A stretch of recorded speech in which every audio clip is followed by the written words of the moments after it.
At 1:12 a.m., my phone pinged with a pickup from a user I blocked last month. The name was different. The photo wasn't. I drive nights in a mid-sized city because nights keep me awake and honest. Tuesday into Wednesday is slow. Airport runs, board bar staff, a couple of hospital trips.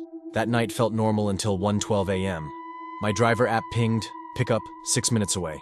The user's name said Matt, a blank smile in the profile photo. Only, I knew that face. Same jaw, same mole near the left eye. I had blocked a guy with that face after he tried to hold my door shut from inside and finish the ride at his place. The company told me to report and move on. I did. I took this new ride anyway because the map showed a busy gas station. Cameras, attendants, I figured safe enough. When I pulled in, the lot was empty except for one old sedan at pump 3. The app ticked down. Arriving. Waiting. No one approached. After 2 minutes, the rider messaged, "I see you. Headlights off. I'll come to you." My headlights were already off. A man stepped from behind the ice freezer. Hood up, hands in pockets. He didn't wave. He didn't run. He walked the way people walk when they already know your name. I hit cancel, no show, and rolled forward. But he angled to the passenger side and smiled like we were sharing a joke I didn't get. The app pinged again. New ride. Same destination. Same surge. Different name. Same photo. I left the lot. I didn't floor it because flooring it looks scared. And scared looks interesting to the wrong kind of person. I took 2 lefts, 1 right, slid into a lit grocery parking row, and locked the doors. 1:19 a.m. The app pinged a 3rd time. Pickup confirmed. But I hadn't accepted anything. The pin showed my exact stall number. I don't mean nearby. I mean the little blue dot was sitting right where my bumper was. The chat bubble popped. "Don't move. I'll get in." I turned the car back on and went for the exit. As I passed the glass front of the store, I checked the reflection because sometimes reflections show the thing you miss in mirrors. A second figure stood behind my trunk. He had been crouched low, now rising. He slapped the rear hatch as I pulled into the street, one open hand fast, and something clicked on my phone holder. The ride app closed itself. Maps opened. A route began, from my location to my home address. I swear I never tapped it. My home address should have been buried in settings under Do Not Share. But there it was, a bright blue line like a promise. I drove to the police station instead and parked under the bright white lamps. I shut everything down, car, phone, the useless nerve that tells you to be polite. 10 minutes later, I checked my back hatch. There was a small black square stuck under the lip by the license plate. A cheap Bluetooth tracker, warm like someone had pinched it a lot. I moved that month. New phone, new number, new lock. Last week, 1:12 a.m. on the dot, a notification hit my screen, even though I'd turned everything off that could share. It wasn't the rideshare app. It was a calendar invite titled, Home?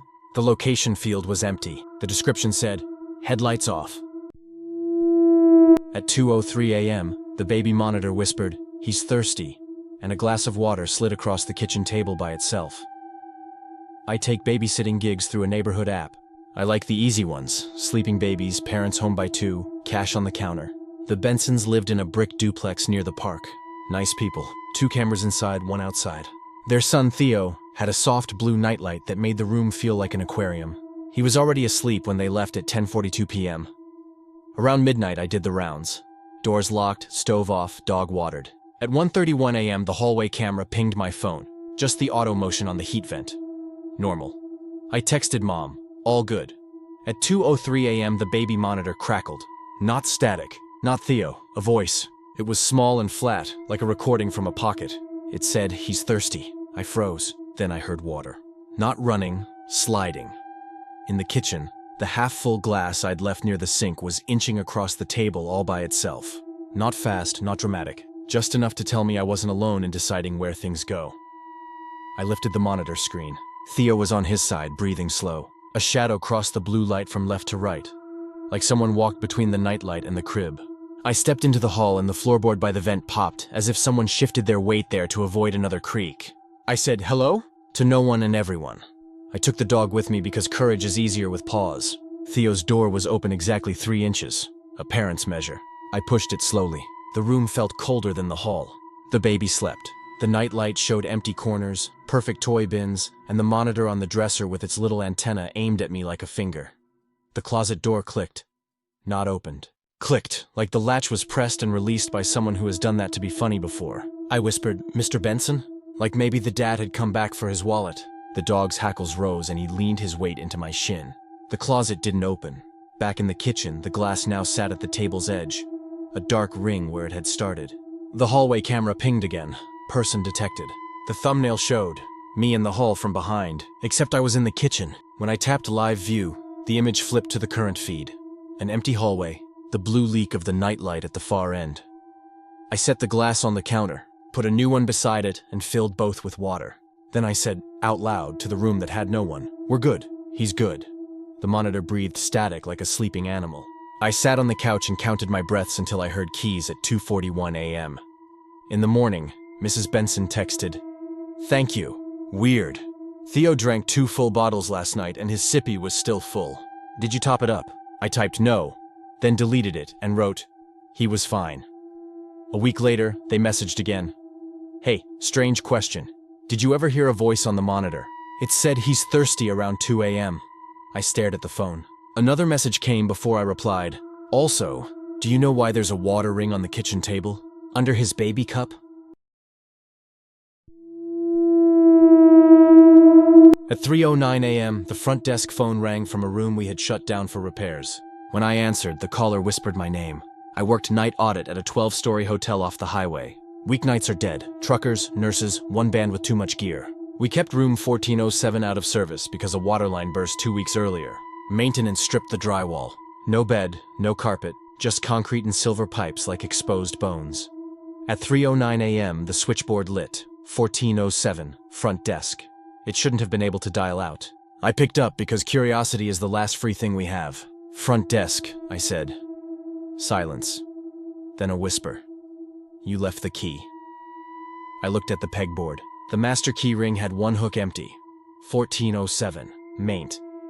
I told myself it was a crosswire or a bored kid on a cordless. I pressed the elevator button and rode up with the ice bucket cart because carts make good excuses to be where you shouldn't. The hallway on 14 smelled like cut drywall and lemon. The door to 1407 was closed, paper sign taped on crooked, "Do not enter" in block letters. The doorknob turned under my hand like someone on the other side had already decided yes. Inside, bare studs, taped pipes, a window cloudy with dust. No phone on the desk because there was no desk. Only a phone plate in the wall with a cut cord tucked behind. I stood still until the silence felt like pressure, then stepped back out and locked the door. On the elevator down, the car stopped at 11 with no one waiting. The doors opened to an empty hall, then closed. The indicator flashed 14 and the car went up by itself. The doors opened on me. I saw my own reflection in the elevator's stainless steel, except the reflection's tie was straight. Mine was not. Back at the desk, the printer had spat 2 feet of paper. Call log. I scrolled it mindlessly until the same time stamped over and over filled a block. 3:09 a.m., 1407, front desk, 12 attempts. I had answered once. 11 rings to no one. At 3:21 a.m., my cell phone buzzed. Unknown number. I don't give my number to guests. It's not on file. I silenced it. The hotel phone rang again. 1407. I let it ring 8 times. It stopped. The elevator dinged. A housekeeping cart rolled into the lobby without a person. The rubber wheel made a chirp every third rotation like a small bird trying to sing underwater. I checked the night camera and rewound.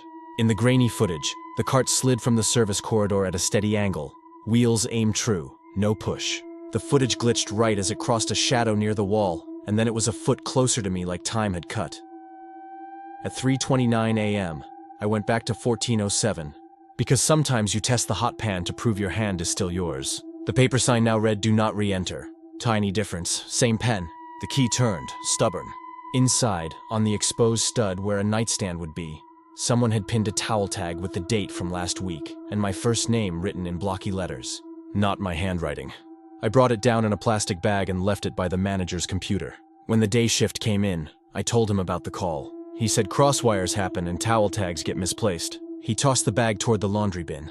The tag fell out on the carpet face up. My name was smudged like it had been wet, the ink dragged by a fingertip. I quit 2 nights later. Sometimes at 3:09 a.m., my old work email pings with a voicemail transcription from a number labeled unavailable. It always begins with the same 2 words, "You left." I delete it before it finishes.